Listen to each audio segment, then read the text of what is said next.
திரு ராமு மணிவண்ணன் சார்ட்ட சில அம்சங்கள் இருக்கு. திரு ராமு மணிவண்ணன், இந்த விஷயத்தை பாகிஸ்தான் தொடக்கத்திலிருந்து அதுக்கு முதல் ரெஸ்பான்ஸ்லேருந்தே தப்பாக பண்ணுறாங்க அப்படின்னு சொன்னீங்க. பாகிஸ்தானுடையது வந்து ஃபஸ்ட்டு டினையல், ரெண்டாவது வந்து இந்தியாவோட ரெஸ்பான்ஸ் வந்து ஒரு வாருக்கு நிகரானது, தண்ணியை நிறுத்துவோம்னு சொன்னது வந்து ஒரு வாருக்கு நிகரான ஒன்று அப்படின்றதுலேருந்து ஆரம்பித்தாங்க. இன்றைக்கி வந்து வேர்ல்டு ஆர்டர் மாறி இருக்கு. அமெரிக்கா ரஷ்யாவுக்கும் உக்ரைன் விஷயத்தில் கருத்து சொல்கிறவங்க, இஸ்ரேல் விஷயத்தில் கருத்து சொல்கிற அமெரிக்கா இங்கே வந்து கருத்து சொல்லாமல் இது ரொம்ப நாளாக இருக்கிற பிரச்சனைங்க, இதிலெல்லாம் நாங்களாம் தலையிட மாட்டோம், அது எங்கள் வேலை இல்லை அப்படின்னு ஒதுங்கி போகிற ஒரு தன்மையை பார்க்குறோம். இது எஸ்கலேட் ஆகாமல் தடுக்கப்படணும், இந்த பதற்றம் தனியணும் அப்படின்னா உலக நாடுகள் யாரேனும் தலையிடணும். இரண்டு தரப்பையும் எப்படி இருந்தாலும் உயர்மட்ட அளவில் பேச்சுவார்த்தைகள் இருக்கக்கூடும். இது தனியறதுக்கான ஸ்கோப் இருக்கா? அமெரிக்கா மாதிரியான நாடுகள் இதில் தலையிடாமல் போகிறத எப்படி பார்க்குறீங்க? சைனா இதில் என்ன மாதிரியான நிலைப்பாட்டை எடுக்கும்? அவங்க வந்து இந்த மோதல் வருத்தத்திற்குரியது, அன்ஃபார்ச்சுனேட், இது தவறுங்க அப்படின்னு சொல்கிற தன்மையோடு இருக்குது. அப்படின்னா ஒதுங்கி நிற்குமா? நன்றி. முதலாவதாக வந்து இது பாகிஸ்தான் தீவிரவாதம் என்பதை வந்து ஒரு ஆயுதமாகவே வந்து கடந்த 50-60 வருடங்களாக பயன்படுத்தி வருவது வந்து அனைவருக்கும் தெரிந்த ஒரு விஷயம். அதை நாம் வந்து அடிப்படையில் கவனத்தில் கொள்ள வேண்டும். குறிப்பாக வந்து 1971ஆம் ஆண்டு நடந்த போருக்கு பின் பாகிஸ்தான் வந்து என்ன உணர்கின்றது என்றால், நம்ம இந்தியாவுடனான ஒரு கன்வென்ஷனல் வார் என்று சொல்லப்படுகின்ற ஒரு நடைமுறையான ஒரு போரையுடன் திறந்த வெளி ஓப்பன் கான்ஃப்ளிக்ட் அதில் வந்து இந்தியாவை வெற்றி பெற முடியாது என்று அவர்கள் தீர்மானிக்கும் பொழுது வந்து அந்த சிறு குறு போர்கள் என்று சொல்லப்படுகின்றதும், அதோடு மட்டுமல்லாமல் அதிலும் குறிப்பாக வந்து தீவிரவாதத்தை ஒரு ஆயுதமாக பயன்படுத்துவோம், அது தொடர்ந்து அதைத்தான் அவர்கள் வந்து மிக மிக சுலபமாக செய்து கொண்டிருக்கிறார்கள். குறிப்பாக காஷ்மீர் எல்லைப்பகுதிகள் ஊடுருவதும், பிறகு வந்து பொதுமக்களிடையும் அண்மையில் நடந்த ஒரு சுற்றுலா பயணிகள் மத்தியில் அவர்கள் தீவிரவாத செயல்பாட்டுகளை நிறைவேற்றியது. இதன் அடிப்படையில் தான் உலக நாடுகளின் பார்வையும் தீவிரவாதத்திற்கு எதிராக உலக நாடுகள் அனைத்துமே ஒருங்கிணைந்து நிறைய முன்னேற்பாடுகள், நிறைய தடைகள் கொண்டு வரும்பொழுது இது உலக நாடுகள் வந்து ஏதோ 2 நாடுகளுக்கு இருக்கின்ற ஒரு வரலாற்று ரீதியான பிரச்சனை, 70-77 ஆண்டுகளாக இருக்கின்ற ஒரு பிரச்சனை என்று சொல்லி கடந்து போகாமல் இதற்கு தீவிரவாதத்திற்கான ஒரு குறிப்பாக பாகிஸ்தான் தீவிரவாத அமைப்பிற்கு ஒரு இருப்பிடமாகும். இதற்கு வந்து ஒரு அண்மை காலத்தில் வந்து இரட்டை கோபுரம் தாக்கப்பட்ட பிறகு ஒசாமா பின் லாடன் வந்து பாகிஸ்தானில் அவருக்கு பாதுகாப்பு வந்து இராணுவ தலைமையின் பாதுகாப்பும் இராணுவ கட்டமைப்புக்கு மிக மிக அருகாமையில் அவருடைய வீடு இருந்தது. அவர் கடைசியாக வந்து அவர் தாக்கப்பட்ட போது கூட வந்து அதற்கான சாட்சியங்கள் எல்லா நாடுகளிலும் இருக்கிறது. அதற்காக உலக நாடுகள் வந்து இந்த தீவிரவாத செயல்பாடுகளுக்கு எதிராக ஒருங்கிணைய வேண்டும் என்பது தான் இந்தியாவின் அடிப்படையான ஒரு கருத்தாக்கமாகும். மற்றொரு பக்கத்தில் வந்து பாகிஸ்தானின் இந்த ஸ்ட்ராட்டஜிக் பாலிடிக்ஸ் என்று சொல்லப்படுகின்ற அந்த ராஜதந்திர விளையாட்டு அவர்கள் செயல்படுத்துவது வந்து ஒரு பக்கத்தில் வந்து பாகிஸ்தான் தொடர்ந்து 1970களுக்கு குறிப்பாக 75 அந்த ஆண்டு காலத்துக்கு பிறகு வந்து அவர்கள் சொல்லுவது என்னவென்றால், பாகிஸ்தான் ஒரு அணு ஆயுத நாடு, பாகிஸ்தான் அணு ஆயுத நாடு, இதை இந்தியா கவனத்தில் கொள்ள வேண்டும். அதோடு மட்டுமல்லாமல் பாகிஸ்தான் வந்து கொடுக்கின்ற ஒரு நாங்கள் அணு ஆயுதத்தை முதன்முறையாக பயன்படுத்த மாட்டோம் என்று இந்தியா உறுதிமொழி அளித்திருக்கின்றது. ஆனால் பாகிஸ்தான் அத்தகைய எந்த வகையான உறுதிமொழியும் அளிக்கவில்லை. The right to respond, right to use என்று சொல்லப்படுகின்ற நாங்கள் முதலாவதாக கூட பயன்படுத்துவோம் என்றது அணு ஆயுதத்தை பற்றி அவர்கள் குறிப்பிடும் பொழுது ஒரு பக்கம் ஒரு உச்ச ஆயுதமான ஒரு அணு ஆயுதத்தை வைத்து அணு ஆயுத நாடு என்று பாகிஸ்தான் தன்னை காண்பித்துக் கொள்வதும், அதே போல வந்து ஒரு அடிமட்டத்தில் தளத்தில் மக்கள் தளத்தில் வந்து தீவிரவாதத்தை இயக்குவது என்பது இதைத்தான் பாகிஸ்தான் கடந்த ஒரு 50 ஆண்டுகளாக நடத்தி வருகின்றது. இப்பொழுது வந்து இதற்கான ஒரு உண்மையிலேயே இந்தியாவிற்கு மிகப்பெரிய ஒரு தயக்கம். அண்மையில் நடந்த ஒரு மிகப்பெரிய தொடர் தீவிரவாத தாக்குதலுக்கு எத்தகைய பதிலடி பாகிஸ்தானுக்கு நம்மால் கொடுக்கும்?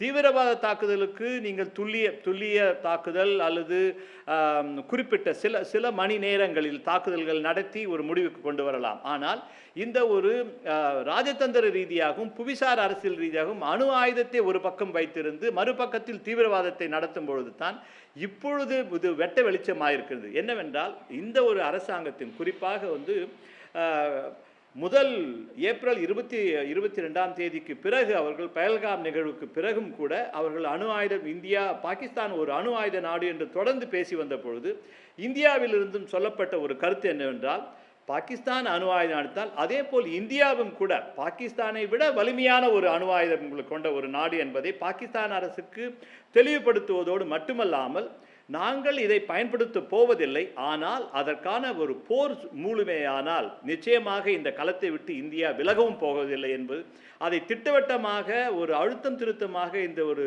கடந்த சில நாட்கள் நிகழ்வுகளும் கூட அது நமக்கு வெளிக்கொணர்கின்றன.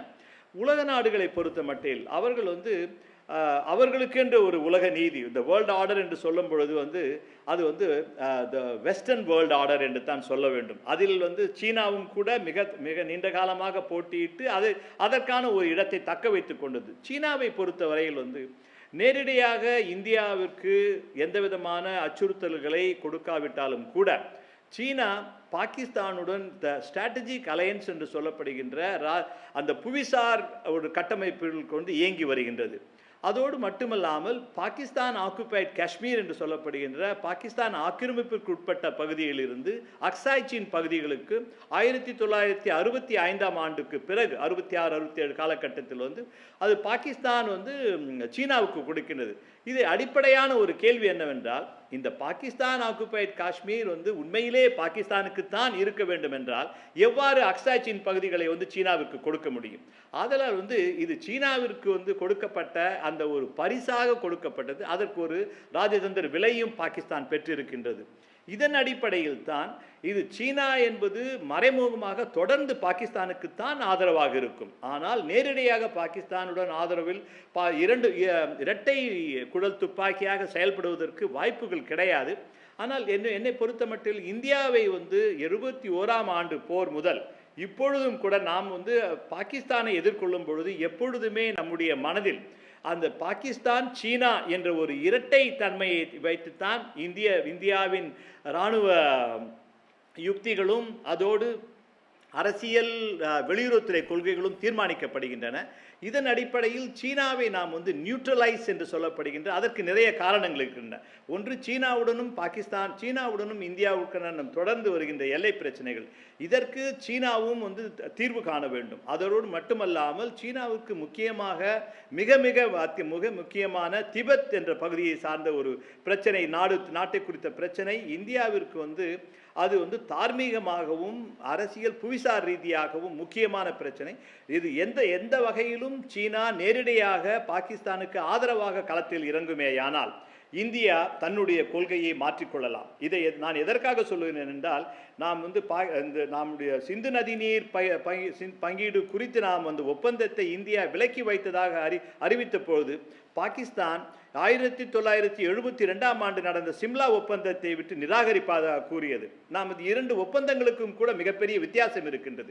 இந்த 2 ஒப்பந்தங்களிடையே பாகிஸ்தான் நிராகரிப்பாக சொல்லும் பொழுது அதை 1972ஆம் ஆண்டே பாகிஸ்தான் விலக்கிவிட்டது, நிராகரித்து விட்டது. அதன் எந்த வகையில் பாகிஸ்தான் 1972 சிம்லா ஒப்பந்தத்தை பின்பற்றியது என்பது இன்று கூட எது ஒரு மிகப்பெரிய ஒரு பொய். ஆதலால் வந்து நமக்கு ஆனால் சிந்து நதி நீர் ஒப்பந்தத்தை பொறுத்த மட்டில் வந்து மக்களின் வாழ்வாதாரம், பாகிஸ்தானின் பொருளாதாரம், மக்கள் விவசாயம் இவை அனைத்துமே அடங்கியுள்ளது. எத்தனை போர் 65, 71, 99 பிறகு தொடர் நிகழ்வுகள், தீவிரவாத தாக்குதல்கள், தொடர் நிகழ்வுகள் கூட எப்பொழுதுமே இந்தியா இந்த சிந்து நதி நீர் ஒப்பந்தத்தை விலக்கி வைப்பதாகவோ நிராகரிப்பதாக சொல்லவில்லை. ஆனால் அதற்கு இப்பொழுது அதை தீர்மானிக்க வேண்டும். ஏனென்றால் இந்த அணு ஆயுத அரசியல், அதோடு மட்டுமல்லாமல் வந்து அடித்தளத்தில் வந்து தீவிரவாத தாக்குதல்கள் என்று சொல்லும் பொழுது நாம் ஏதோ ஒரு வகையில் வந்து பாகிஸ்தானை ஒரு கட்டுமானத்திற்குள் கொண்டு வர வேண்டும் என்பதைத்தான் இந்த அரசாங்கத்தின் நிலைப்பாடுகளும், அதோடு மட்டுமல்லாமல் 2 நாட்களாக வந்து த கிரவுண்ட் ரியாலிட்டி என்று சொல்லப்படுகின்ற அவர்களுக்கு நாம் பதிலடி கொடுப்பதோடு, நாம் சில மணித்துளிகளுக்கு முன்பாக மற்ற கருத்தாளர்கள் கூட சொன்னது என்னவென்றால், முக்கியமான பிரதான நகரங்களை வந்து தாக்குதல்கள் தொடர்பு செய்திகளை குறித்து நாம் அதை குறித்து ஒரு ஆய்ந்து அறிவிப்பு செய்ய வேண்டும் என்பது என்னை பொறுத்த மட்டில் வந்து நிச்சயம் அது உண்மை. ஆனால் அதே சமயத்தில் வந்து லாகூர், சியால்கோட் மற்றும் கராச்சி துறைமுகம், இந்த பகுதிகள் அனைத்துமே வந்து வான் தாக்குதலுக்கு உட்பட்ட பகுதிகளாக இந்தியாவின் ஏர்ஃபோர்ஸ் சொல்லப்படுகின்ற அந்த வியூகங்களுக்கு உட்படுத்தப்பட்டிருக்கின்றன. ஆதலால் இந்த போரின் நிலவரங்களும் கள நிலவரங்களும் அடுத்த சில நாட்களில் மாறலாம். இது வந்து போரே வந்து துவங்கவில்லை என்று நினைப்பது வந்து என்னை பொறுத்த மட்டில் அது சரியான ஒரு கருத்தும் கிடையாது. ஒரு நண்பர் சொன்னார் வந்து இது தாக்குதலுக்கு மறு தாக்குதல்கள் என்று.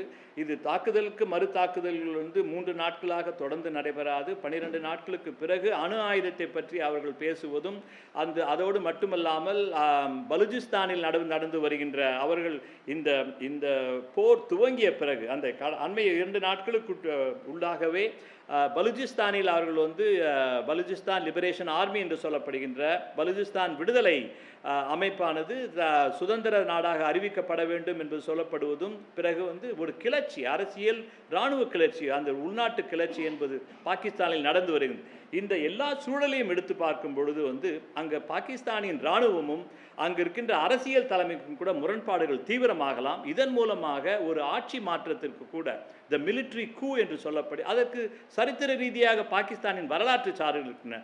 அது அயூப் கான் முதல், அடுத்ததாக வந்து ஜியாவுல் ஹக், அதுக்கு அடுத்ததாக வந்து முஷ்ரப் காலத்திற்கு பிறகு இப்பொழுது வந்து அசீஃப் முனீர், இதையெல்லாம் ஒரு வந்து வரலாற்று ரீதியாக பார்க்கப்பட வேண்டிய விஷயம். இது வந்து தொடர் the DNA of Pakistani region என்று சொல்லப்படுகிற அவர்களுடைய கட்டமைப்பு, அரசியல் இராணுவ கட்டமைப்பானது இத்தகைய செயல்பாடுகளை தான் தொடர்ந்து செய்வதற்கான சாத்தியக்கூறுகள் இருக்கின்றன. அதன் அடிப்படையிலேயே தான் உலக நாடுகளும் அவர்களுடைய இந்தியாவுக்கு ஆதரவாக நிற்பார்களா வேண்டாமா என்பதை பொறுத்தமட்டில் இந்த தீவிரவாதத்தின் அடிப்படையில் வந்து உலக நாடுகள் இந்தியாவை சார்ந்து தான் செயல்படும் என்பது என்னுடைய நம்பிக்கை. உடனுக்குடன் செய்திகளை தெரிந்து கொள்ள சன் நியூஸ் பெல் ஐகானை கிளிக் பண்ணுங்க.